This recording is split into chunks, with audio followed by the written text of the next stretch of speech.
Video اچھی channel کو subscribe کریں۔ ایک یونیورسٹی میں ریسرچ ہو رہی تھی کہ مرد کو دوسری شادی کی خواہش کب تک رہتی ہے۔ پروفیسر صاحب نے کہا 60 سال سے نیچے والوں سے پوچھنا وقت کا ضیاع ہے، ایسا کریں 60 سال سے اوپر والے مردوں سے پوچھیں۔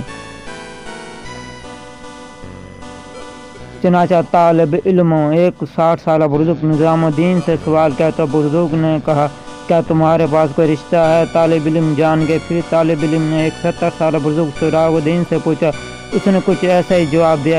ایسا ہی ایک 80 سالہ بزرگ سے پوچھا تو اس نے جواب دیا۔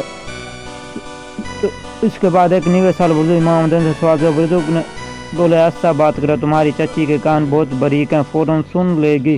چنانچہ جواب ہاں میں تھا۔ اب طالب علم علاقے سب سے بڈھے کھوسا نیک محمد عرف نصیر الدین جس کے ہاتھ اور سر رشت سے کانپ رہے تھے، ان سے سوال کیا کہ مرد کو دوسری شادی کی خواہش کب تک رہتی ہے؟ تو نصر صاحب کے ہاتھ اور سر کی حرکت ایک دم رک گئی اور فرمایا میرا خیال ہے کل تک تو رہتی ہے۔